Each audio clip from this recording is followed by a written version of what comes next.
Well,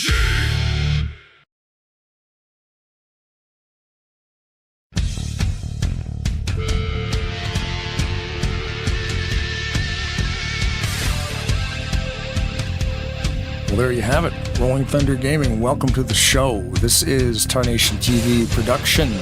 Flatout Racing Network calling the race. Available on both YouTube channels. We call that a simulcast in the broadcasting biz. Again, thanks to everybody watching. Thanks to all the drivers for coming out. And yeah, thanks to RTG for having us. And here we are in the playoffs. Race number 2 last week. Pace car led the most laps, unfortunately. This week, probably won't happen. A lot of times that those races will happen, and it's just bound to happen. So it can only get better. Anyway, I'll stop talking. My name's Blaine Donlan, of course, joined by Flatout Racing Network crew, Kyle Matthews and Seth Cole, back from holidays. Indeed. Had a great time on vacation, but did not stop us from tuning in to last week's opener of the playoffs. As you mentioned, Blaine, quite a number of yellow flags waving. But Kyle, I think we could kind of attribute that to the fact that it's the postseason jitters, maybe, because consider that if we were just talking about this even one season ago, tonight we'd be talking about eliminations. This would be the first elimination race of the playoffs. That's not the case anymore. There are no more elimination rounds. It is simply 5 races, and whoever accumulates the most points from the start of the playoffs to the end of the playoffs is going to be the champion. I think a lot of drivers last week kind of feeling the pressure that they wanted to get the playoffs kicked off in a big way, preferably with maximum points and a victory. Yeah, I feel like, they were either feeling the pressure or they felt like they had more freedom, where it's like they're probably thinking, you know what, if we go out here and something happens, I don't have to worry about being eliminated from the playoffs. I might have to dig myself out of a hole, but I'm not going to be, completely out of it. So maybe that's what they were thinking last week. We'll see how this week goes. Hopefully it's not as chaotic, so we'll see what happens. Yeah, 18 drivers that are in the playoffs this season, so a huge field, and we saw a number of drivers do really well last week. Ken Roberts, one of the playoff drivers, going to victory lane for the first time this season, but we also, on the flip side, saw a lot of drivers not come away with the run that they were looking for to kick off the postseason. Now that everybody's kind of gotten themselves a little bit of a foothold, know where they stand after we had all the recalculation of the points going into the first race of the postseason last week, do we see things calm down just a little bit here in this one, or do you think we're going to see a lot more of the same, as you said, with the fact that the playoff system is entirely different from what it was last season?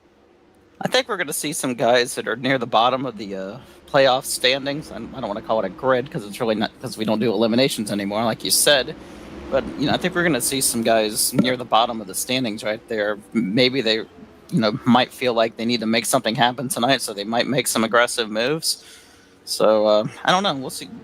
We'll have to see what happens.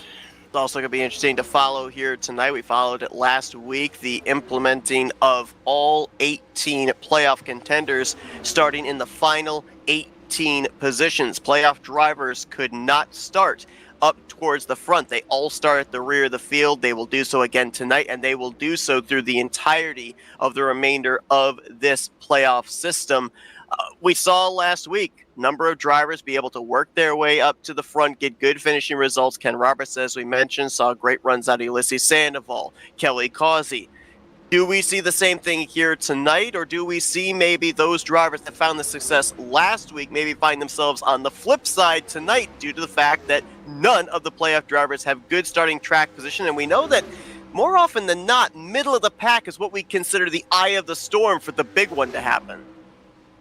I mean, seeing how this season we've only had, one repeat winner all season, just goes to show you how competitive it is. So I'd be really surprised if, we see either a back-to-back winner or, drivers that were, that had good runs last week kind of back it up this week. I mean, it's definitely possible, but this series is extremely competitive, so it's just really hard to predict.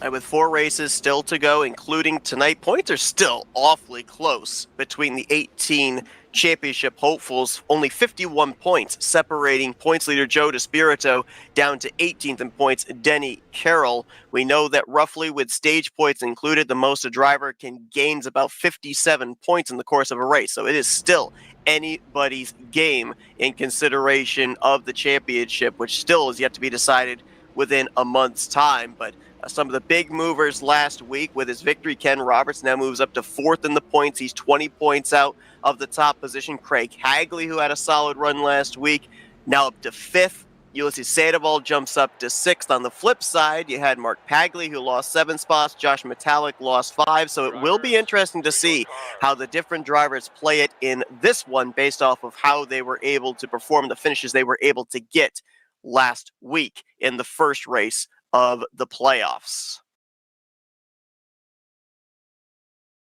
Going to be another 40-car strong field here tonight, so a lot of points are on the table to be gained and or lost. As you mentioned, Kyle, Tim Nofsker is the only multi-time winner on the season. We could easily see yet another different driver go to victory lane here. Could potentially be a non-playoff driver, as all the non-playoff contenders, we know that they're going to start no worse than, I believe, the 23rd position here this evening. Billy Elliser going to start on the pole position alongside of Bobby Farrell. Robert Spring's going to be a lonely man in row 2, at least off the grid, as yours truly somehow qualified randomly in the 4th position. Mike Mangialardi, Robert Breedlove, they're back in row number 3. Row 4, Bernie Mobbs and Keith Bynum. And your top 10 will be completed with Pat McCarsky and Tim Anderson. Graham McDonald, Dennis McCarthy, they're back in row 6. Row 7, John Godfrey, Jeffrey Elliott. Row 8 finds Cody Lamas and Cy Jones. Row 9, Donnie Garrett, Brian Rawson, and the top 20 completed by Brian Lovell. And then there'll be a gap to his outside where the Blaine Donlin car would be. And I think we've had an issue, I think we might have had a mechanical failure right off the grid there. Saw a couple of cars spinning into the infield grass. So it's Josh Metallic and Tim Nofsker right there. Yeah. So good thing for them. They're going to get the restart. Couple of playoff drivers there in their orange and black Chevrolets. So dodging maybe an early bullet for the both of them. Go a little further back through the field here. Is outside the top 20 in row 11 going to be Richard Martin, Glenn Harris. In row 12, Rod Weston will be the last of the non-playoff drivers. The highest starting of the playoff contenders will be driver number 24 in position 24, that being the points leader, Joe DeSpirito. Row 13, the rest of these drivers will all be playoff contenders for the most part, as you've got Jeremy Jeffries alongside of Greg Palmer. Row 14, Rodney Sullins and Denny Carroll. Row 15, completing the top 30, Bob Seminara, Mark Paglia. Row 16 will be Ulysses Sandoval, Craig Hagley. Row 17, Grant Wesley, Michael Norman. Looks like Sean Turner is going to start back there with the playoff contenders. He is not a playoff driver. He'll be in the 18th row with Brian Schilling. Row 19 is going to find Greg Lovell and Josh Metallic. And your final couple of rows will find last week's winner, Ken Roberts, 2-time winner on the season, Tim Nofsker, former 2-time back-to-back defending series champion Chuck McClure, and podium finisher last week, Kelly Causey, bringing up the 42-car field here tonight. Saw the 48 of Cody Lamas, who is going to roll off the grid, it looked like from around the 15th position, pulling down towards the inside of pit row. Going to take a voluntary EOL on the start of this race. We're down to the final 4 of the bracket challenge as well, getting closer to finding out who's going to be in the finals. Only one battle to keep track of here this evening. Tim Nofsker and Jeremy Jeffries going to be fighting in round 7 of the loser's side of the bracket. Winner will move on to find themselves facing Denny Carroll next week. Of course, Joe DeSpirito still waiting in the wings on the winner's side of the bracket to find out who his future opponent will be for the season 68 Bracket Series Championship.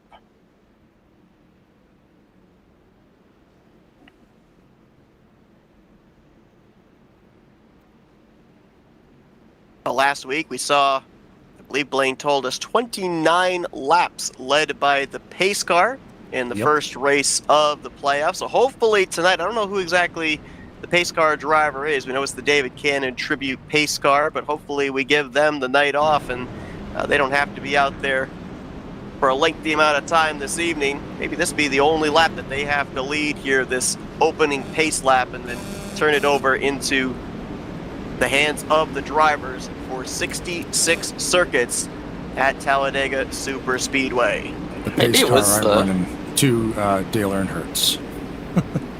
Maybe it was the smog and the smoke that we dealt with during our trip is what affected the race last week. Maybe.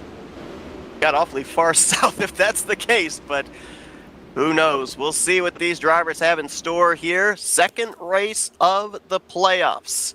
Ken Roberts getting that early victory last week. Will another playoff driver join him with a postseason victory, or will it be a non-playoff driver? We're going to find out as the green flag is waving in playoff race number 2. Man, they're already going 3 wide. I don't think somebody got going or missed a gear or something, but they're already getting a third line going before they even exit onto the backstretch. Yeah, saw Jeffrey Elliott go way up there to the outside. So too did Cy Jones, Brian Rawson. Cy still up there on that outside line as Tim Anderson shooting up the middle in that blue Bass Pro Shop Chevrolet. Got to consider as well as a lot of drivers that with the random qualifying draw, putting the playoff drivers at the rear of the field, it puts them up closer to the front of the field where maybe they're not all that comfortable. So it might have been some drivers throwing out the early parachute saying, hey, I'm going up here, go on by me. I want to get to a safe place at the rear of the field. Looks like the 26 of Billy Ellis are going to lead lap number 1 right there.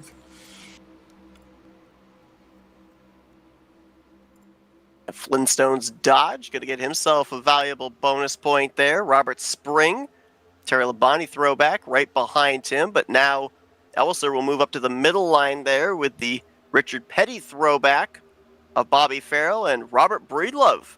Now up there in the extreme outside line with help from Keith Bynum, and Jeffrey Elliott's been on the move. He's been top to middle, back to top again. Has already cracked the top 10 after starting back outside the top 10 around the 14th position. Looking at Robert Breedlove right there leading that outside line. He led a good bit of the race last week. Had some trouble late in the going, unfortunately, but had one of the strongest cars last week. Might be out for a little bit of redemption tonight. Elliser tried to get up in front of him, was not clear. We're going to be 4 wide going into turn 1. Robert Spring, fortunately, is going to be able to clear Mike Mangialardi, get us back to 3x3, but that was a testy moment there in those first couple of corners.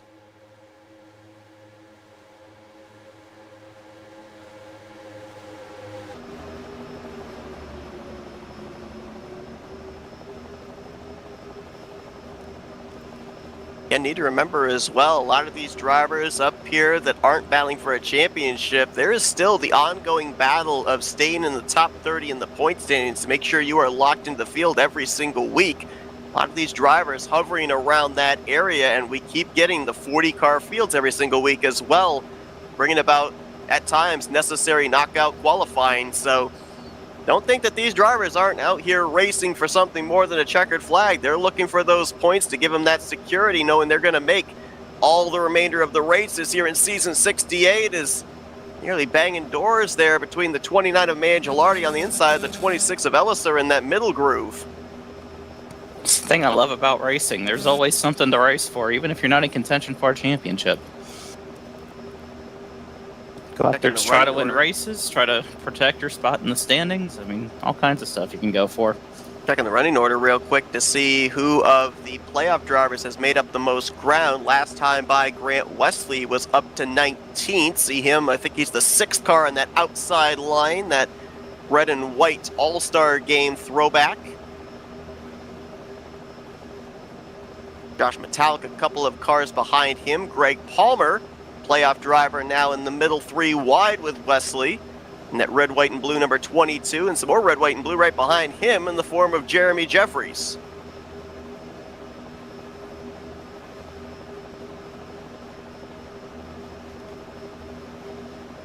And we've seen these playoff drivers start out back and be able to cut their way through the field, but when they're 3x3 up ahead of you, I mean, you're boxed in. Where do you go? What's your strategy at that point? Do you try to go up to the front, or do you try to play it safe and kind of hold back for the time being? Because as you see, 3 wide all the way back. Robert Breedlove, that inside line, going to prevail through the tri-oval. He'll lead that lap. Robert Spring right behind him. Billy Elliser leading the middle line. Keith Bynum, high, wide, and handsome in that 3rd groove. Robert Spring, big move from the bottom to the middle, right in front of Billy Elliser. Let's see if he can get a push down the back straightaway as he'll try to get to the right rear quarter panel of Breedlove and try and take the top spot. And look at the surge that 3rd line was able to get. Now Keith Bynum in the 63 getting a good help from the 56 car right there. And now Breedlove's going to have the advantage as they come onto the front stretch.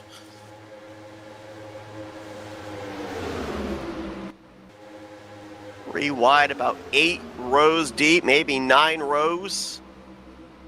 Breedlove going to get himself yet another lap led there, as that inside line seems to be able to get the momentum from turn 4 back to the start-finish line. Bernie Mobbs is now going to try and get himself clear of Robert Spring for the 3rd spot.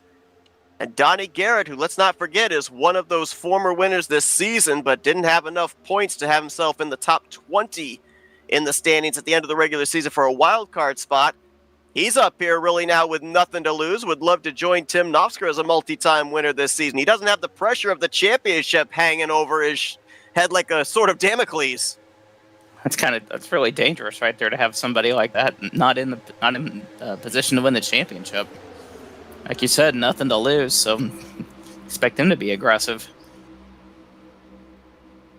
Robert Spring moved up to that 3rd line. Things kind of got a little spaced out just inside the latter portion of the top 10, kind of stacked them up, and now some playoff drivers working their way up the inside. Got a line there of Bob Seminary, Ulysses Sandoval, Michael Norman, Chuck McClure, Greg Lovell, Brian Schilling, all hugging that yellow line and trying to make forward progress. Last time by, Seminara was up into the top 10.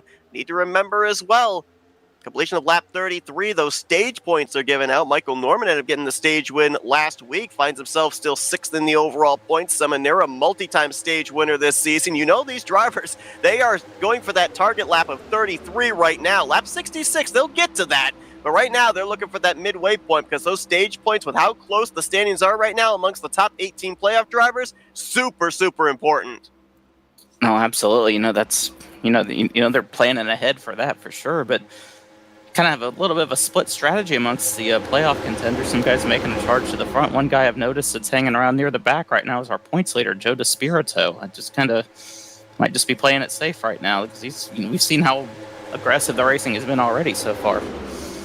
And remember, as we said when we read the grid off, Joe started the highest of the playoff contenders, rolled off from the 24th position. Like Denny Carroll's also chilling at the back there. I think I saw Craig Hagley in the 82. But yeah, definitely split amongst the playoff contenders. Some making the charge to the front, others kind of content to just ride at the rear of the field, maybe try and get to a round of green flag pit stops, get things spread out before they start making some forward progress. But Seminara, he is all systems go right now. Found a space up in that middle line in front of Billy Elliser. Is little contact towards the rear of the field. That was Mark Paglia getting out of shape. Rodney Sullins as well. They both come back up onto the racing surface. We stay green. That's a nice save right there. That could have been a big moment, but Paglia does a good job hanging on to it. Trying to get a 3rd line going. Dennis McCarthy leading at one for the time being. Now he's going to duck back in line in front of the 19. Going to leave the 63 and 97 by themselves there. Saw McCarthy and Bynum leading that 3rd line earlier on. Up inside the top 10. They've now faded back almost outside of the top 20 now. Jeremy Jeffries, big wiggle there off of turn 2, able to save it. 2 laps in a row he's done that. Him and Rod Weston got awfully close right there.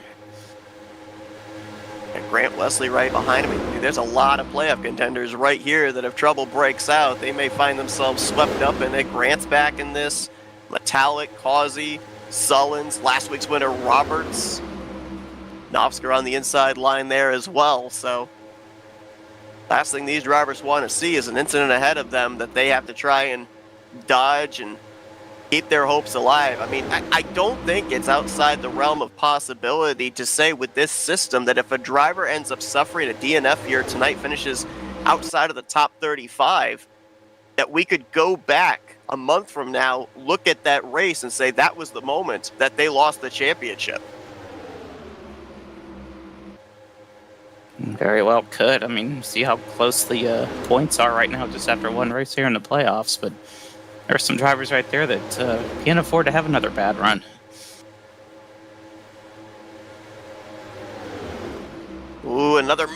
back there around the playoff drivers. Josh Metallic appeared to get a little out of shape as they're 3 wide in that area of the field. Not sure if these drivers are maybe getting a little bit of bumper grab, if there's just some miscommunication of the different lines, but it seems like back in that area where Wesley and Jeffries and Sullins are, it seems like that's where we've seen a lot of drivers get really squirrely, really out of shape.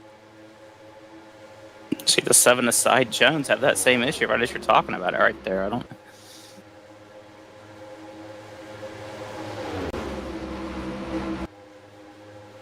We're on coming to complete lap number 13. We're not too far away from what will be the first round of green flag pit stops if we get there.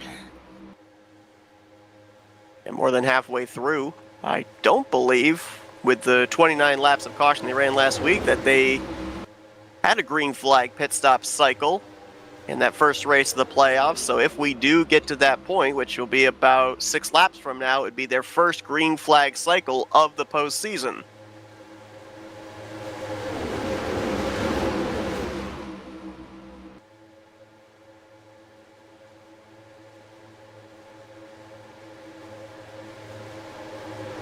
Our highest playoff driver on right now. Sandoval still on that inside line. Trying to get up alongside of Bob Seminara. I believe eyeballing. I think that'd be for 8th. Big wreck in the back there. And there's a lot of playoff Mark drivers. Hagula upside down. I saw Craig Hagley go by with a ton of damage on the back end. Josh Metallic, he's been upside down. You can see the roof damage on his Aero McLaren throwback. 28 had to get a tow there to pit road. He was upside down, could not move. Oh, Greg Palmer. A lot of damage to the 22. Mashed in on the left side and the rear end. Rodney Sullins looks relatively unscathed, but I think he was back in that situation. Craig Hagley all torn up as well. That's at least 5, maybe 6 playoff drivers right there caught up in this massive wreck. It's a hard right turn there. Palmer got loose and from, I think, Godfrey underneath him. And the thing just hooked hard to the right. I'd be surprised if that thing... back in that area of the racetrack we were talking about, where we kept seeing drivers getting out of shape. Not all that surprising that this was the area of the racetrack where that wreck took place. There's a stack up on the bottom there. Yeah, that started on that inside line. I couldn't quite tell who it was, but there was a bit of a stack up. Is it Schilling, I think, perhaps? Might have even been further up from Schilling. 7-Eleven car. Well, it almost started all the way up with Michael Norman. Like, Elliser, Norman, McClure, Lovell, they all stacked up, and it just kept according back to Schilling, Godfrey, Palmer.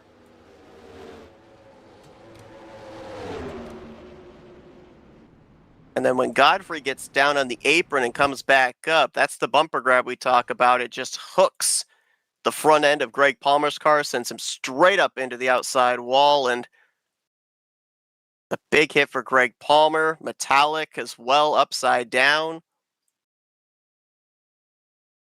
A couple cars got upside down in that one there. 28, 39.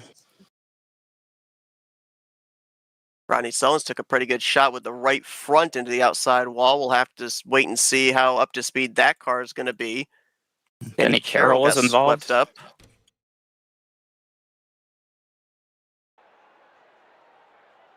A couple of drivers who did a good job getting through that. Jeremy Jeffries, Tim Knopfsker, both able to get down onto the apron to avoid. Oh, Denny almost got through. Denny Carroll was running in the 40th position right there, trying to avoid something like this, and still got swept up in it. There's no hiding spot out here unless you're on pit road. Now for a bunch of those drivers that we see with that massive damage, like Metallic, Palmer, Hagley, you almost have an obligation, right? If the engine is still running, if that car is still going to be able to turn laps, almost similar to a situation of what we've seen in seasons past when it's been an elimination race. You don't know what the future holds, what other playoff drivers could run into issues between now and the checkered flag. You just got to stay out there, log laps, and hope that your finish is going to be enough that 3 weeks from now, you're still going to be in the conversation for the championship in the finale. Yeah, I mean, as miserable of a feeling that is, running out there off the pace, knowing you have absolutely no shot at, doing anything in the race. I mean, every point is important. So definitely got to keep that in mind and just got to bear with it sometimes. It looks like all drivers involved are still running. Paglia's crew was able to release him. It looks like he actually managed to call the tow, leave pit road before the leaders came back around. I think he is still being scored on the lead lap. That is not something you normally end up seeing when a driver has to call a tow to pit road, so he dodges a bullet there. Palmer coming back down to the attention of his crew. They did a pretty good job of banging out the left side of that car. Don't think he's going to be up to speed, but then again, we talk about it all the time. Enter 2003 in super speedway physics, they are super finicky. A car that looks like it's done for the day can still finish inside of the top 10. A car that looks like it took minimal damage might find itself losing the draft after 2 laps. So it's kind of a wait and see right now. Yeah, that can make the damage model fun and frustrating at the same exact time, especially when you think you're okay. You didn't get a whole lot of damage, but when you can't keep up. But we've seen cars with the entire back end torn up. You're thinking, oh, they're done for the day. There's no way they can compete. But they're right up there in the thick of things at the very end of it. So I mean, it's crazy how the damage model works in this game sometimes. Now you mentioned about last week, Robert Breedlove leading a number of laps, 16 in total. He has led 19 laps so far this season. So far here tonight, he is getting close to maybe doubling that total. He has led 12 laps so far. And he'll be getting us back under the green flag. Being all Chevy front row with Donnie Garrett to his outside. Then Mangialardi, Brian Lovell, Bernie Mobbs going to be the top 5. Looks like the highest starting of our playoff contenders is going to be Ulysses Sandoval in 7th. And we go a little further down. We find Michael Norman in 10th. Chuck McClure 11th.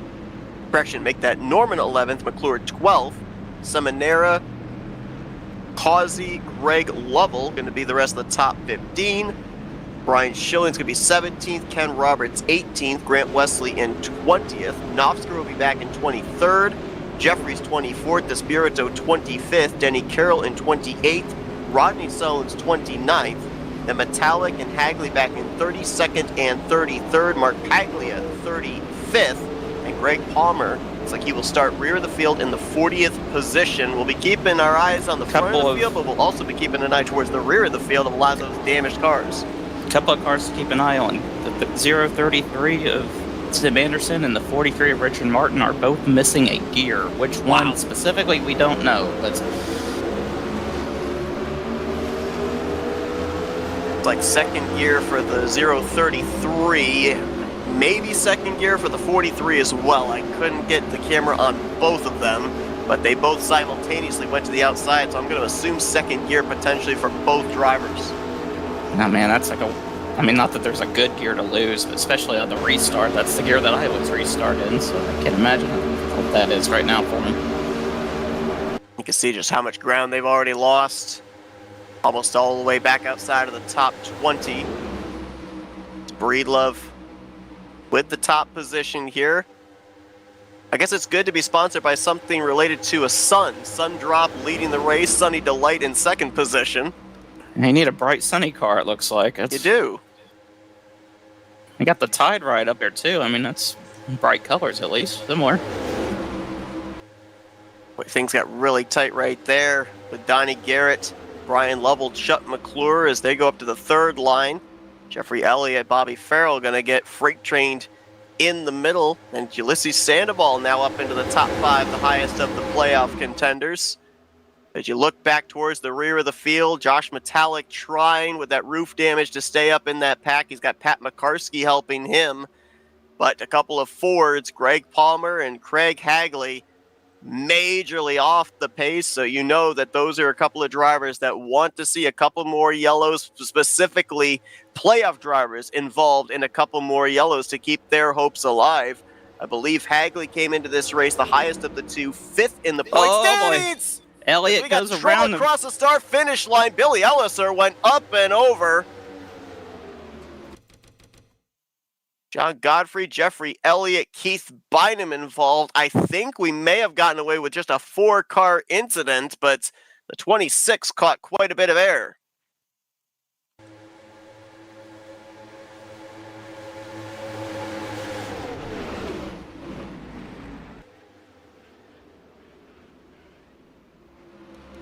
It's like trouble in the tri-oval around 20th place. Looks like a bit of bumper grab right there. 63 off 74. I think it was Richard Martin in the 43 car right there. They did a nice job of getting by there.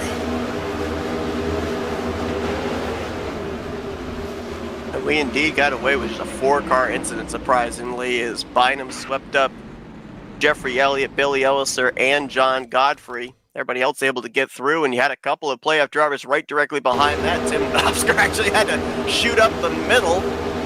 So too did Rodney Sullins and Denny Carroll.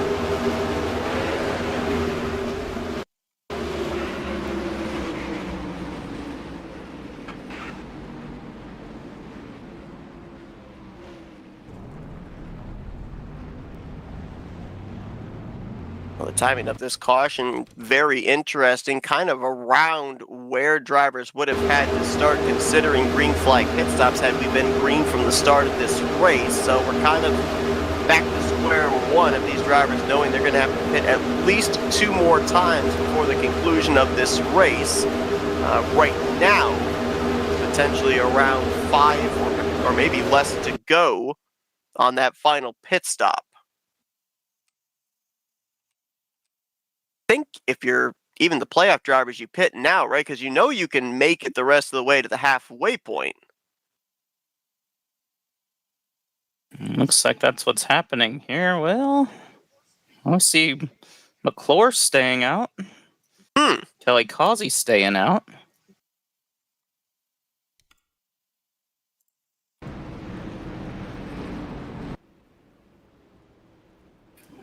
Didn't see any other playoff contenders out there, so that's an interesting call there by the 17 and 00.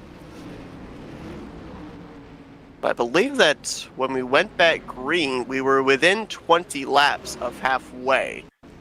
So theoretically, McClure, Causey should have enough fuel to get themselves to the completion of lap 33, though granted, they are going to be way off sequence from the rest of the other drivers. Same said for the race leader Graham McDonald, Pat McCarsky, Brian Rawson, and Keith Bynum, who are all electing to stay out here. Now, they may end up coming to pit road this next time by. They may end up maintaining this track position. We'll have to wait and see, but definitely seems like, at least for the 17 and the 00, this is a play to try and get as many stage points as they possibly can around halfway. They're both in similar situations in the point standings. Chuck is 9th, Kelly Causey is 10th, 39 and 41 points back, respectively. So they may feel that stage points is what they need to get themselves even closer up into the conversation for the points lead, and they feel track position is the way to do it. Looks like we had a little bit of a brouhaha on pit road back there involving Denny got turned around, and Tim was there, and so Denny's going to lose some track position there. Luckily under yellow, though, so that won't be too bad. Lengthy stay on pit road for the 4 of Brian Schilling as well. Oh, yeah, that's some glimpse of it there in the replay. And Schilling moving now. Yeah, looks like maybe he had to step away briefly. That's one of the good things about the lengthy amount of time that you have on pacing laps too, is you come down pit road while they're servicing your race car. You can step away, do something real quick, and come back. Heard Michael Norman got a black flag there in that pit stop, so he's going to come back in. And Schilling will get one too, because he just left the pit road doing about 140 mile an hour. Yeah. I think Rodney Sullins may have also gotten a black flag. Either that or he had a lengthy stay on pit road. But looking at the 17 and the 00, that's, like you said, they should have enough, for the, toward the end of the stage. But long term here, that's the big question. But maybe they're, gambling on a, caution not long after that, and maybe they think, we've already had 2 cautions pretty early on in this thing. Maybe it's going to be another one of those races like we saw last week. Could very well be. And the one thing that we do know, to their credit, is that regardless of when they have to pit in relation to everybody else, if we go green from now to the finish, everyone's going to have to make 2 stops. It doesn't matter. It just matters what lap that ends up being. For Chuck McClure and Kelly Causey, they'll be having to make that final pit stop maybe closer to 10 to go, while the rest of the field would have to make that final pit stop closer to 5 to go. But it will be interesting to see if this pans out for them here, because obviously the thing that would really hurt them is being off sequence, shorter on field than everybody else, and getting shuffled out of the top 10 by the time we get to that lap 33 completion. They're going to have about a little less than 10 laps until that stage, till the end of the stage right there. So see what they can do. We were talking about before the race there, Jeffrey Elliott, back in the Talladega Nights days, had that mega team race event going on, so they're doing it again. Sign up for $5. Flatout Racing Network. You guys are calling that. Good luck, man. That's an endurance race for the broadcasters. That mega event is awesome, tons of fun. But they run 3 tracks twice. Talladega being a main event race, so it's a bunch of sprints, tracking points. You're in teams. Drivers are provided the cars. It's really cool. It's a lot of fun, and it's a long night. So August 23rd comes quick. And the team races make for some interesting strategy, too, because you get to have 2 of your drivers out there for a specific racetrack. So a lot of strategy goes into it, as well as to, who's going to get us the most maximum points at this particular version of a racetrack. So makes it really interesting to follow during the course of the night. And, of course, the big dance, the super speedway race to cap everything off, as we get ready for this dance here to continue. Chuck McClure with a really good launch, and that's going to be a bonus point for him, a lap led over who was the control car, the 33 of Graham McDonald. Yeah, Chuck McClure got a good restart right there, but Pat McCarskey behind him did not, so it helped McClure get the lead there at the line, but broken up a lot there too. The whole field, really.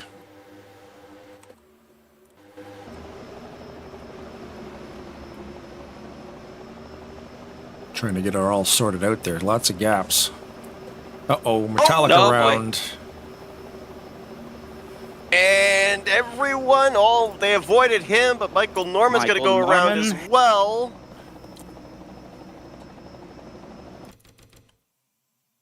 Tim Knopfler back there. Outside of maybe a little rear end damage from Michael Norman, we avoided major disaster right there. I think Knopfler may have backed up into the outside wall as well, so a couple more of our playoff contenders. And we got another one around just before the start-finish line. Mark Paglia. I think he and maybe Brian Rawson got together.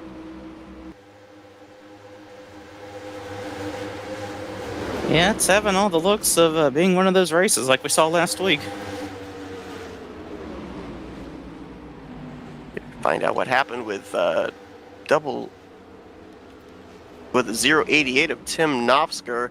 First car I saw get out of shape down the apron looked like it was the Tide ride of Brian Lovell. Yeah, because I saw Metallica go around, and then Knopfler went around, and then Paglia went around, all in different spots of the track. Oh. Knopfler and the 44 got together. Yeah, Lovell got a great run. He goes to the inside 4 wide on Knopfler. He looks like he actually might have been clear of Greg, and Knopfler might not have realized that they were almost 4 wide. He comes down following the tire tracks of Ken Roberts, and that leads to the contact between him and Brian.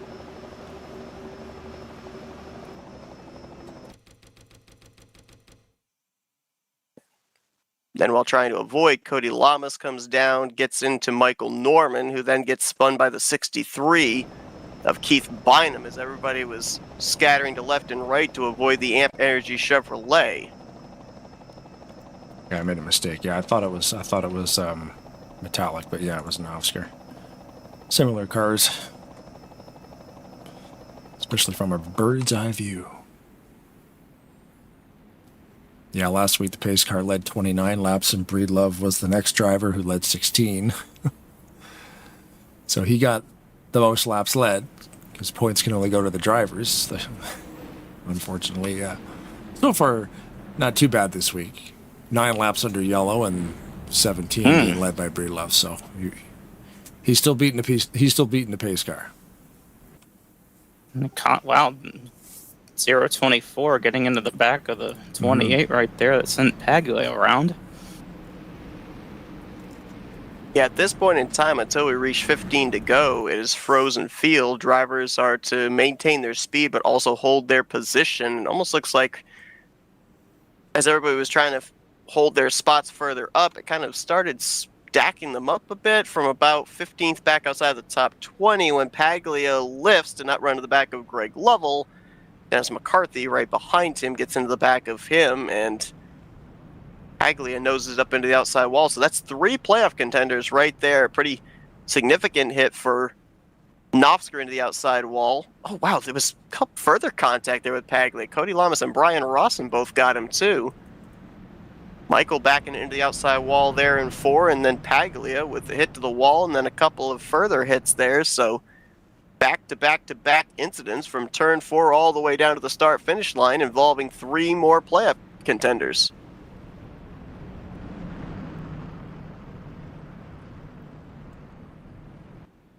Here Norman said that doesn't think the damage is too bad. He came down, got it repaired. See a lot of back-end damage to Tim Knopfsker's car right there. I'm not sure if he's come down to the attention of his crew or not. It doesn't appear to have. Should be able to seal the back end up pretty well.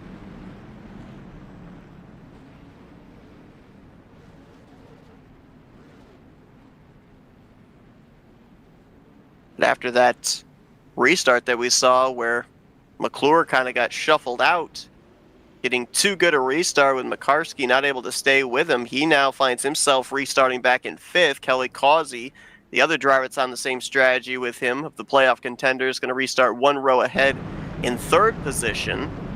And with the lights out, that means we are 6 laps away from those halfway stage points being handed out. I took a moment to bring up the graphic. Chuck McClure currently sits 13th in stage points earned at 18. Kelly Causey sits 18th with 15 stage points earned. So neither of these two have found themselves up there towards the top of the leaderboard in stage points accumulated.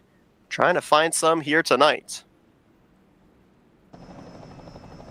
It's like the 2 drivers that have been the best in terms of collecting stage points are right there in position to get some more. Our points leader, Joe DeSpirito, and then they got the 712 with Bob Seminara as well. And on the flip side, you look towards the rear of the field at a lot of drivers that more than likely, unless something happens here in these 6 laps, that are not going to score some stage points. Knopfsker, obviously with the damaged race car way back there. Greg Palmer. Sandoval's quite a ways back there, too. I think he came back down at the 1 to green here, so going to forgo some stage points for a little extra fuel. Mark Paglia is back there. Michael Norman, who was just involved in that incident.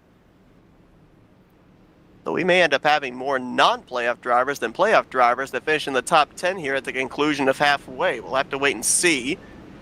Breedlove and Moggs near the front row. Yeah, and I think that was due to the 2nd gear that he was missing. Yeah, it's reporting gearbox failure. I think Jeffrey Elliott also out of the race, so 38 drivers remain of our original 40. There's about, I believe, 5 playoff drivers inside the top 10 here. And about 4 or 5 just on the outside of the top 10 knocking on the door for stage points as we get back underway. Robert Breedlove continues to lead. He's now led twice the amount of laps that he's led this season. That was his 20th lap led. So he got us back under the green flag. Bunch of Chevrolets right behind him there. Playoff drivers all in Causey, McClure, Jeffries, Roberts, and DeSpirito.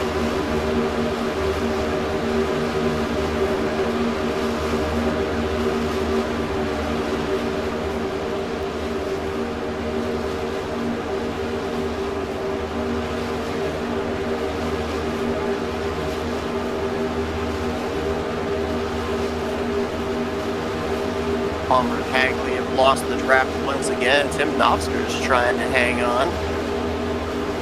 Keep tabs on the 088.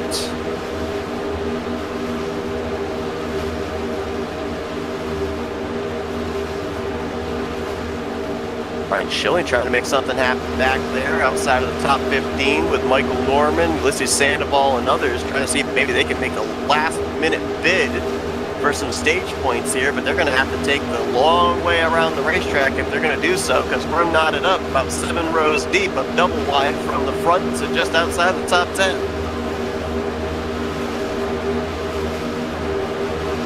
Trying to get a third line going right there. Rodney Solon's leading that right there.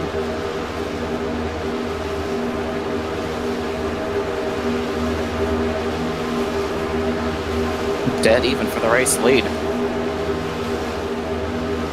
Scoring gives it to Robert Breedlove by 7/1000ths of a second over Bernie Mobbs. And Grant Wesley now leading that far outside line right there. He's got Bob Seminara behind him. Right, Lovell's jumped up there. They're going to pick up that third line with Sullins. Here's Donnie Garrett with a move. Gets a big shove. He timed that perfectly. 3 wide for third, but look at how that surged the inside line. Breedlove, Causey, maybe even McClure clear on that inside line off of 4. And that just killed that middle line right there. A lot of them jumped to that outside, and at least the 31 and the 29 all by themselves there in the middle.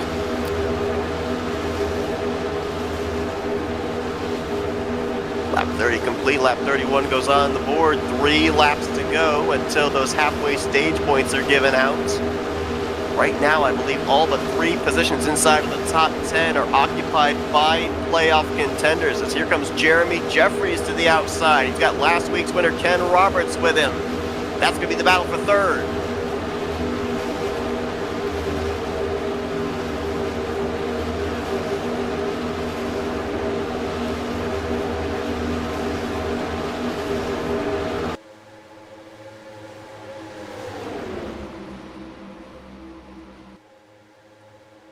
Top to bottom move right there from Donnie Garrett. We saw him on the outside, jumped in front of Joe DeSpirito on the bottom line.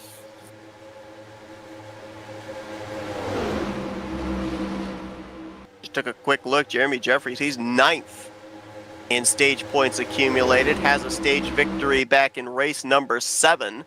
Prior to that, the best finish he had in a stage was 3rd place. That was in the season opener. Outside of that, he had accumulated 4 stage points across 2 other races. Ken Roberts just pushing him to the lead right there. Coming to get what would be a white flag for a stage right there. Rodney Solins again leading that far outside line.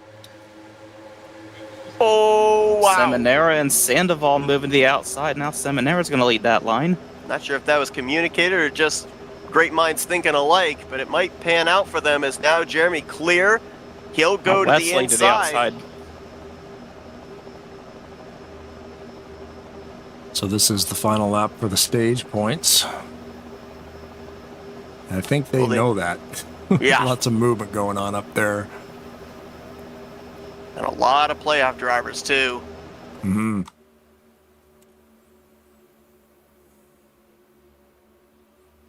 Wesley got clear. So did Seminara. Got Wesley up to side-by-side for 4th. I don't know if they're going to have enough momentum here. Look at Causey! I don't think he'll get the stage win. He might be able to get 9 points if he can get Breedlove at the line. Oh, we are slicing and dicing back there. Jeremy Jeffries going to get the stage win. Causey's going to get 3rd. McClure was 4th. I couldn't tell if Wesley was 5th or 6th. We'll wait for scoring to let us know, but we continue to race green here, regardless of that halfway. 5th for Wesley. So the gamble paid off right there for Kelly Causey and in the 17 there, Chuck McClure. Yes, do they announce that in the TeamSpeak channel when they're coming into that final lap to capture those points? Do they let the drivers know? I don't think so, because I remember a lot of times that drivers said, I forgot that the halfway stage was coming up, so I don't think they necessarily announce it. Yeah, it would be best to just keep it quiet. Like, they know, and you just have to pay attention and make that call yourself. Because if you let everybody know and remind them, it's kind of against that strategy of like forgetting. I don't know if that makes any sense, but I don't think anybody forgot during what we just saw. Right? No. I think the first time they introduced it, a couple guys may have forgotten, but no, I think everybody in the field knew the pay window was about to open up for those stage points right there. As aggressive as everybody was right there, that was something to watch. Jeffries found his way to the front pretty quick, eh? He definitely I did, just and we gave you blinked, and now he's up there. We gave you those top 5 were of the playoff drivers. 7th through 10th were all playoff contenders as well.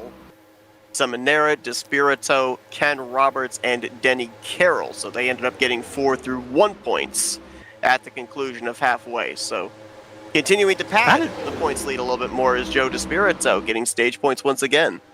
How did Denny Carroll get up there? We saw him involved in that first or second caution. He was kind of hanging out toward the back, and you look up, and there he is, and there he is picking up some stage points. Well, he got turned on pit road there too a little while ago. He was actually backwards in the thick of it and had to wait for everybody to go by him before he could turn around. So he lost a ton of spots on pit road also. Yeah, now he's in 6th. These guys just know, man, like, they know how to find their way. Follow that guy. They're able to see the momentum ahead of them, what line is moving forward. See it so many times with the random qualifying draw. You'll see a name start at the rear of the field and you just think to yourself, well, he won't be there for long. It sometimes takes him just 5 to 7 laps and they're up there inside of the top 5. Well, one driver who's going to find himself in quite a predicament for the final 3 races of the season is Greg Palmer.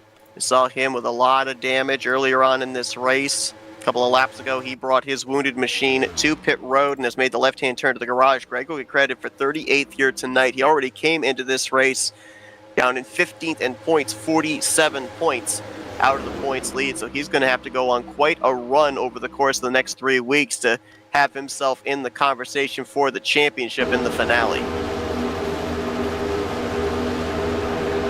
And we saw during that race back to the stage, the 82 of Craig Hagley, another playoff driver who had a great run last week in the first playoff race.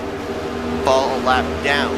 He's currently the only driver 1 lap down, currently in 37th position. Craig, who came into this race 5th in points, gained 4 spots in the standings after that top 5 run last week.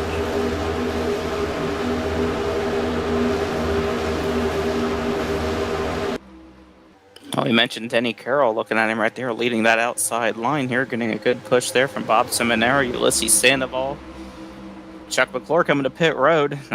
We talked about that. It was regularly scheduled for him and Kelly Causey. Tim Knopfsker coming down here as well. These are 3 drivers that I think ended up getting 3 of the 4 furthest back potential pit stops. So they're all really pitting together.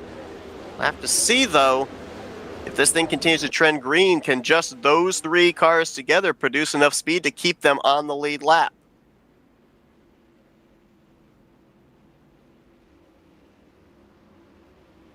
Josh Metallic, Mark Paglia, see them back in 32nd and 33rd. Both have been involved in some incidents tonight. There's about half the playoff drivers that have managed to survive here tonight. Another half of the playoff drivers that have run into issues and are hoping that the rest of their competition might find some troubles in the second half of this race.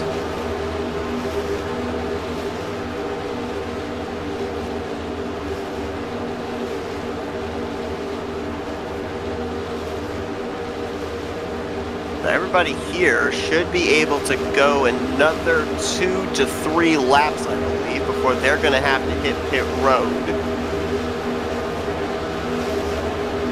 The trio that we just saw come to pit lane, Causey, Knopfsker, McClure, they've gotten themselves lined up, but they're only about maybe a corner, if that, ahead of the race leaders. They are definitely going to fall off the lead lap. The one good thing for them, though, is they'll be able to merge in with this group and they'll be able to turn laps the same speed as the race leaders. So maybe they'll get lucky, and if we get into a green flag pit stop cycle, they might cycle back into the lead group.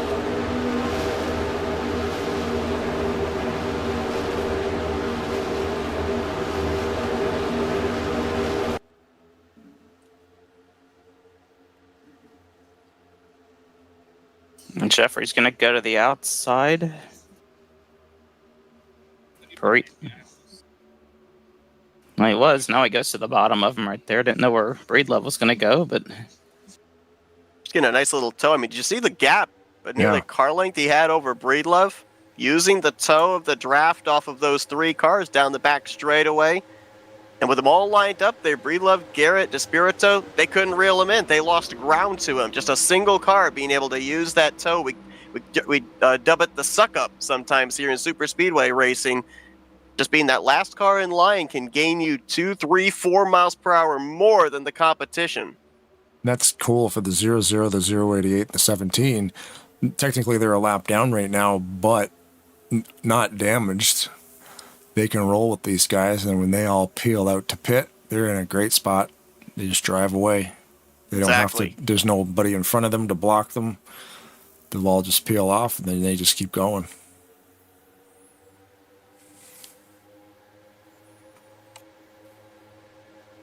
Things are double wide all the way back through this pack. It's going to be interesting to kind of keep an eye on some of the drivers in that second lane. If they're able to find even a car length of space to the inside, will they dive down there in preparation for green flag pit stops? I think we may have some radios lighting up right now, including the race leader, Jeremy Jeffrey, is going to be pitting this time by. Expect to see a lot of others on pit road as well. Bernie Mobbs just completed a stop. He's now going a lap down. Ooh, there was some little bit of chain bumping right there. Benny Carroll getting into the back of Chuck McClure, and that shot him almost unevenly into the back of Tim Knopfsker. Looks like Denny might be pitting this time as he goes from top to bottom. Could be a big group coming to pit road this time around.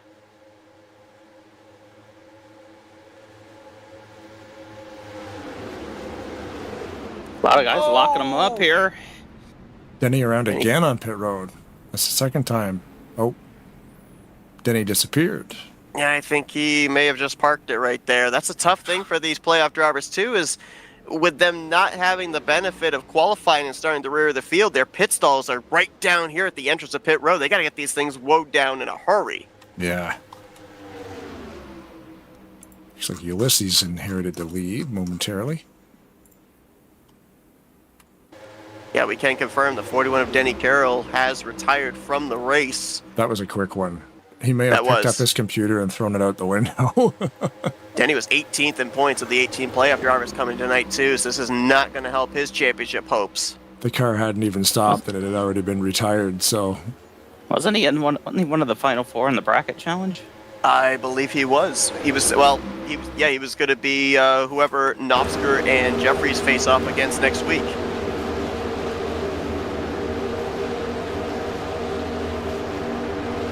This group right here, with the exception of the 00, 088, and 17, these are all drivers who came to pit road at the 1 to green. So we'll probably see them pit this time by.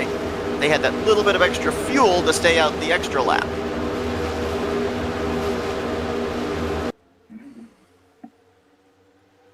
I don't feel like we've really had a lot of playoff drivers lead laps here tonight either. Outside of Jeremy Jeffries' 10 laps led, Ulysses Sandoval and Chuck McClure, they're the only other 2 playoff drivers that have gotten a lap-led bonus point so far this evening.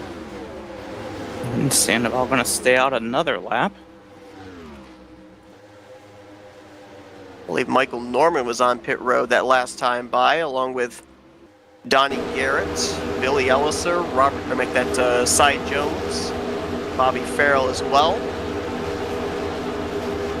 More coming down pit road from the group that was a little further back, including a couple of playoff drivers, Josh Metallic and Mark Paglia, Rod Weston and Sean Turner in that group.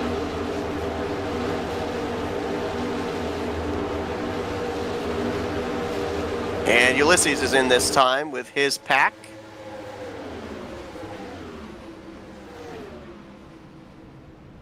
Ooh, close there with Dennis McCarthy and Cody Lamas, but they all managed to get on safely. Haven't seen really any huge packs coming to pit road, maybe about a dozen or so at a time, so pretty good strategy right there if you ask me.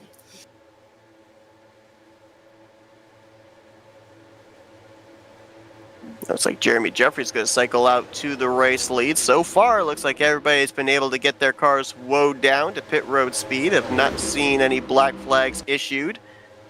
We back in 2001 right there. We have a Michael Waltrip car leading, Dale Earnhardt Jr. car right behind him. Right? That was a common sight during early 2000s at Talladega and Daytona. I was going to say, it's the wrong track, though, isn't it? Wasn't it Daytona only, or did they run him at Dega?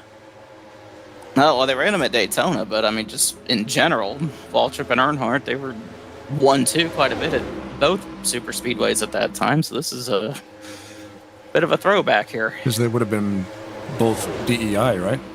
Correct. Yes.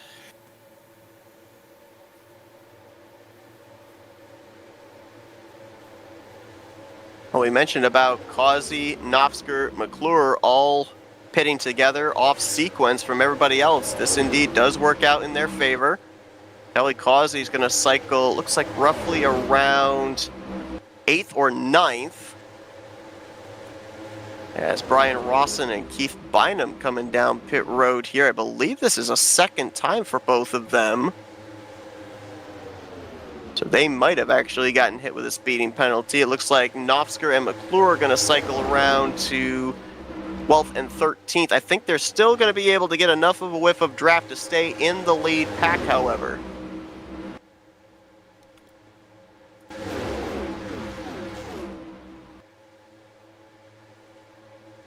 Yeah, By the way, Gino, for those wondering, Yep. they cannot make it on fuel. Not saying that some of them won't try, but right now, showing about 2 to 3 laps short of fuel for the drivers that were the last ones to pit road. Well, I believe it was Schilling at ASR a couple of weeks ago that somehow did it. And guess who one of the last ones to pit road was? Yeah, because I've never seen it. The whole final lap, he would clutch in with no gas for 15 seconds. He was doing 120 mile an hour, all by himself.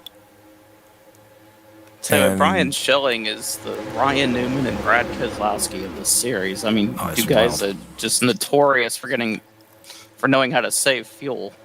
And even running the final lap by himself. Oh, Wesley! Wesley, wow, what a save. Wow, yeah. If you're a hockey fan, you call that a glove save and a beauty right there. He only lost like 3 spots.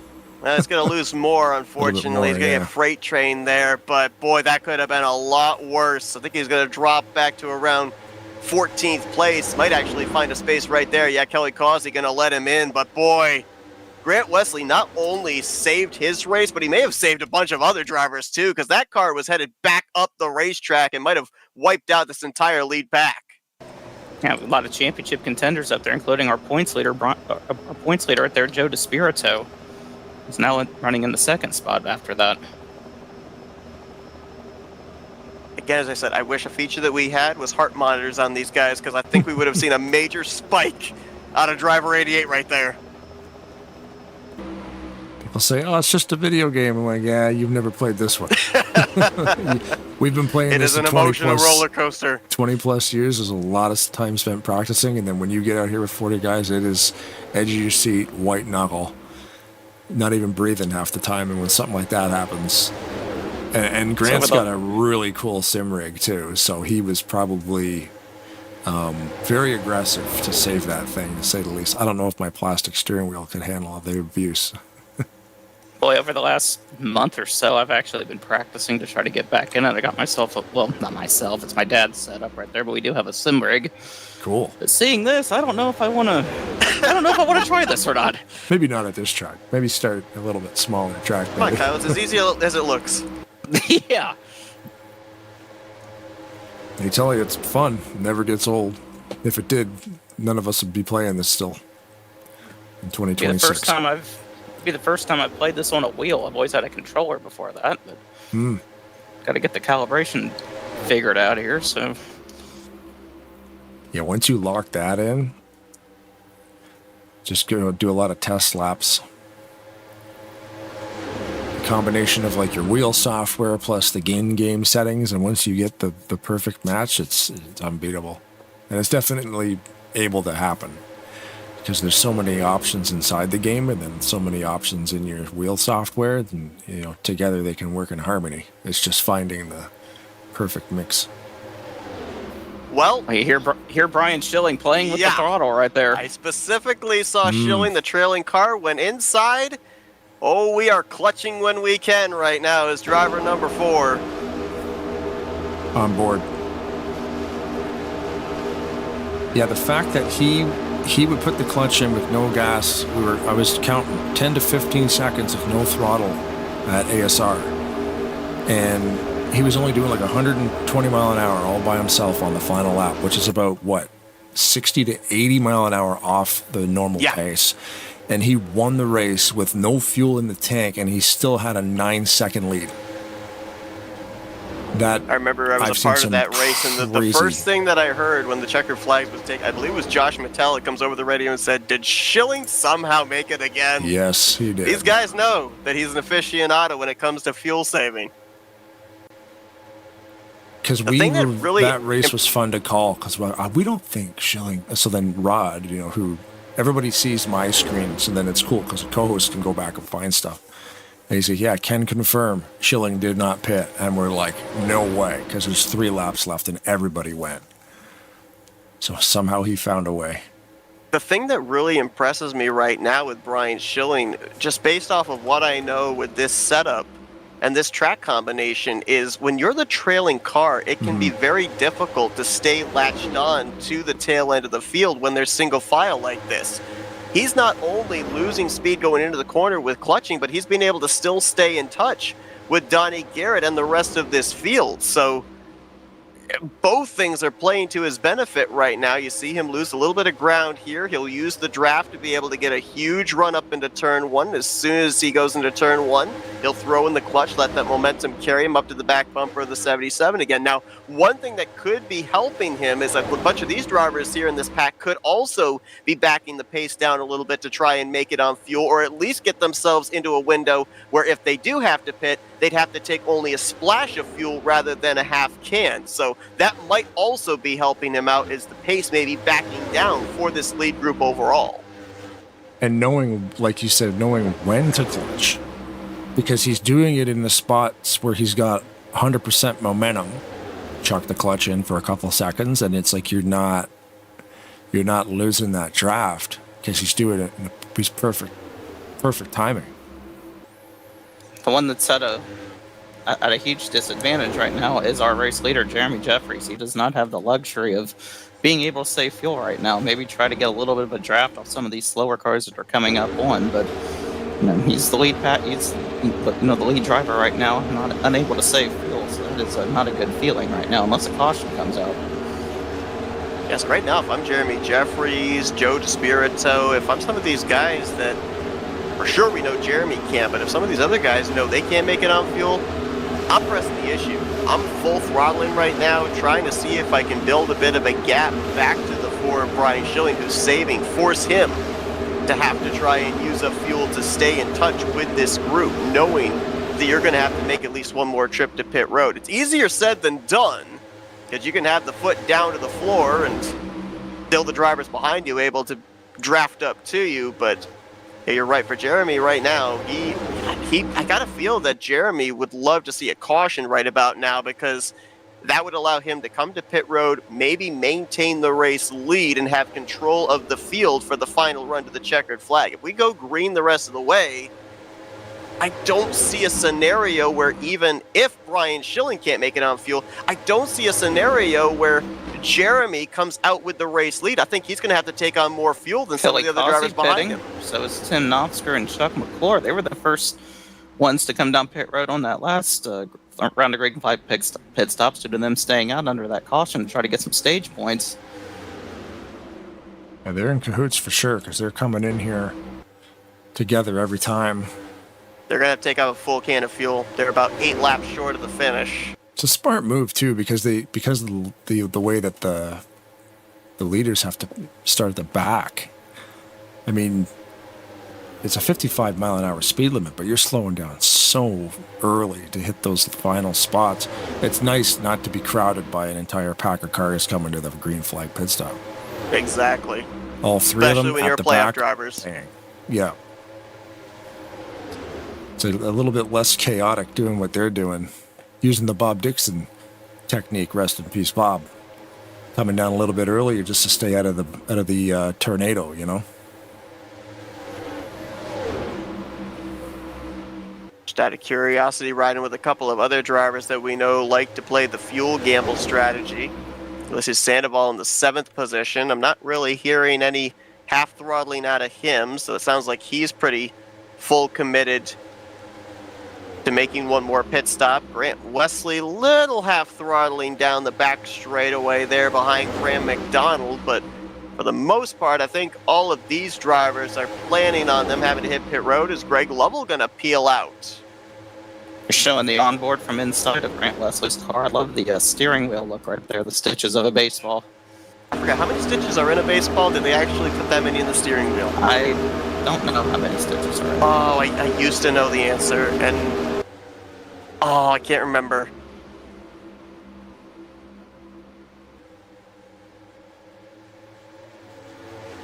I remember watching a movie of the Mexican Little League baseball team, and they always had a certain number psalm read to them before each game, and the guy's like, why do they want that specific one? Is that many stitches in a baseball? Huh. I can't remember what the number was.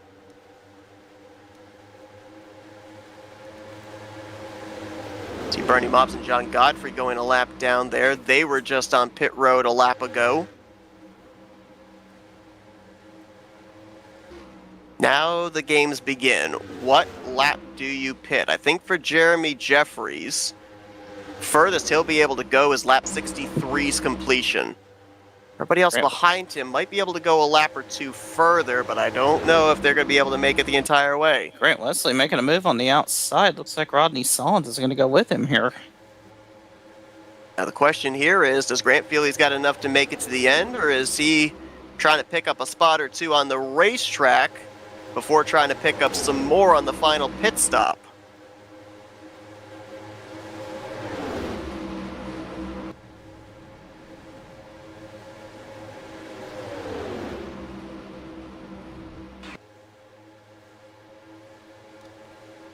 It's also a possibility that they're racing hard here too, just in case a caution comes out and the race ends under yellow. That's always a possibility, yeah. Didn't really think about that in a fuel saving situation, but yeah, that could definitely happen. We talk about somebody else that's had a pretty quiet night. How about last week's winner, Ken Roberts? It's the 4th car on the inside line. Might be looking for 2 in a row to kick off the playoffs. Been pretty solid all night. Haven't called his name a whole lot, but now's the time of the race where you want to be noticed. Well, even Sollins, we haven't really spoken to him much. He's kind of been in and out. Seminara's pitting. Here we go. Jeffries, Despirito. Hot in for Jeffries. Yowza. Nice little pack of 5 right there. Pitting coming to 4 laps to go. Ooh, I'm going to slice and dice through some drivers merging back up there in turn 1, all perfectly legal.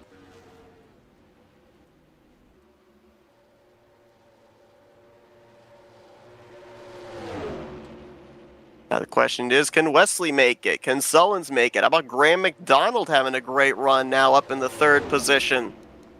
Highest running of the non-playoff drivers. So Grant's pitting now, and nobody coming with him. Well, we got Donnie Garrett coming with him, but wow, only 2. Yeah, pretty lonely pit road there for Grant Wesley. Rodney Sullins now the race leader. They just crossed the stripe for 3 laps to go. Any of these championship contenders, do they gamble, or do they play it safe? Rodney was 11th in the championship standings coming into tonight.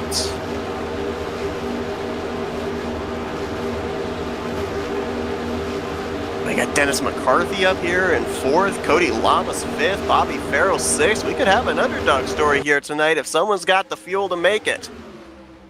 But you're asking over 6 miles. Actually, more than that, you're asking over 7 miles. Coming out to of 2 what laps you've got to in the go. tank. I don't think any of these guys are pitting now. No, If they weren't I going think they're that full time, commit. yeah, if they weren't going that time, they've got it worked out. They're going for it. I mean, that's kind of what I kind of put that in my head last time too. At like lap when there's 3 to go, what's the point? If you don't go in with 3 to go, what's the point? Well, if you like parity, we have a Chevrolet up front, a Dodge in second, a Toyota in third. And 2 McCarthy. Chevrolets side by side here. Yep, McCarthy underneath Rawson. So Cody's going to stay with the 6 car. Brian Schilling up there with Bernie Mobbs trying to make something happen. Here we go, coming to the white flag. Who's got the fuel to make it? Who's going to run out where? Farrell couldn't make it. He's to pit road. Well, we've seen drivers run out of fuel at the front of the field before. This could be a very dicey final lap. As here comes Graham McDonald to the outside for the lead. Trying to get a side draft that's not existed in this game, but he's alongside Solins. But here comes Ulysses right behind Solins. Holy moly. Like a Schilling up there on the top too. Got to keep a close watch on the telemetry. The momentum of all these drivers. Sullins is clear for the lead. Here comes Ulysses to the outside. He's got no help though. Oh, Dennis McCarthy really close there as they're leaning on each other off of turn 2. They got enough fuel to get back. We're 4 wide through the tri-oval. Why not? Whoa, Robert Oh, Springs. was he out? Is he sputtering? I'm not sure. Yeah. He got enough to get to the line, though. I think he was. I think he's out. I think that thing was sputtering through the tri-oval. I think you're right, because he lost. He seemed to lose a lot of speed. I'll get on cockpit with him. We'll go back real quick and get a replay I wouldn't be surprised if he and McCarthy were both running out of fuel at the same time. Oh, man, they're drag racing with like 0 fuel pressure. Wow.